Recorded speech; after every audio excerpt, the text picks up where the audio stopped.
Hi friends, எல்லோரும் எப்படி இருக்கீங்க? நான் ரொம்ப நல்லா இருக்கேன். நல்லபடியாக 3வது ஹேர் பேக் வந்தாச்சு. ஜெகதீஷ் மீனா அவங்க 30 டேஸ் ஹேர் பேக் சேலஞ்ச் வந்து போட்டுட்ருக்காங்கல்ல, அவங்கள பார்த்தா நான் போட்டுட்ருக்கேன். ஆனால் இது வந்து 3வது பேக். எனக்கு வாரத்தில் 2 வாட்டி போடணும். ஒரு வாரம் நல்லபடியாக கடந்தாச்சு. இது 2வது வாரத்தில் ஃபஸ்ட்டு டே வந்து ஹேர் பேக் போட்டுட்ருக்கேன் நான். இதுக்கு வந்து பார்த்திங்கன்னா மருதாணி, அப்புறம் வடித்த கஞ்சி தண்ணி இருக்குல்ல, அதுவும் கூடவே சேர்ந்து நம்ம வெளியிலே கிடைக்கும் மரத்துலலாம் வேப்பிலை இருக்கும்ல, அந்த வேப்பிலையும் நான் வந்து மருதாணி வந்து பவுட்ராக தான் எடுத்திருக்கேன். என்கிட்ட வந்து அந்த தழைலாம் இல்லை, அதனால் நான் பவுட்ராக தான் எடுத்திருக்கேன். கஞ்சி தண்ணி நம்ம எப்பவுமே சாப்பாடு வடிக்கும்ல, நான் உப்புலாம் போட்டு வடிக்க மாட்டேன், அதனால் அந்த கஞ்சி தண்ணி எடுத்துக்கிட்டேன். உப்பும் போடலான்னு தான் சொன்னாங்க அவங்க, உப்பு போட்டிருந்தா கூட பரவாயில்ல அப்படின்னு சொல்லிட்டு.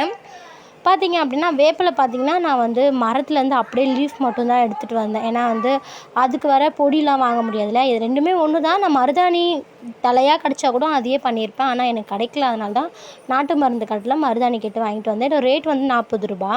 நாம் இதை போட்டு தான் வந்து மொத்தமாக போட்டு அரைக்க போகிறோம். ஃபஸ்ட்டு நான் வந்து வேப்பிலை தான் போட்டுக்கிட்டேன் கீழே.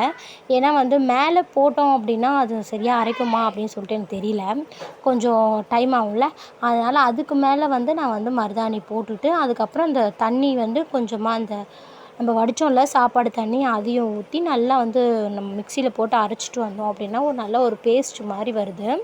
அதை எடுத்து கொஞ்சம் பவுலில் ஊற்றிட்டு கொஞ்சம் வந்து நம்ம ஹேர் ஆயில் யூஸ் பண்ணுவோம்ல, அந்த எந்த தேங்காய் எண்ணெய் ஆயில் இருந்தால் கூட பரவாயில்ல, அதை கொஞ்சம் அப்படியே ஊற்றிட்டு கொஞ்சம் நல்லா மிக்ஸ் பண்ணி நம்ம எப்போவுமே வந்து நம்ம ஹேர் பேக் போடுற மாதிரியே கொஞ்சம் கொஞ்சமாக முடி எடுத்து அப்படியே தடவிட்டே வரலாம்.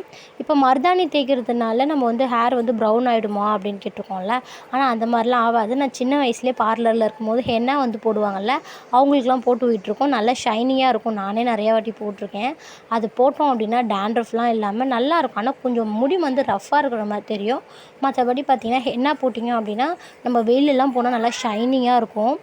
இந்த வாட்டி எப்படி எது நம்ம வந்து முடி வந்து வளர வச்சிடணும் அப்படின்ற ஒரு ஐடியாவில் தான் பண்ணிகிட்ருக்கேன். இது மட்டும் இல்லாமல் இந்த மாதிரி நம்ம இது வந்து சம்மர் டைமு நம்ம வீட்டில் ஃப்ரீயாக இருக்கிறதுனால நம்ம இந்த மாதிரிலாம் பண்ணிகிட்ருக்கோம். அதுவே ஸ்கூல்லாம் ஓப்பன் ஆகிடுச்சுன்னா காலையிலேயே குழந்தைங்கள எடுத்துன்னு போய் ஸ்கூலில் விடணும்னு சொல்லிட்டு காலையிலேயே நம்ம வந்து குளிச்சுலாம் முடிச்சு ஹேர் வாஷ்லாம் பண்ணி முடிச்சிடுவோம்.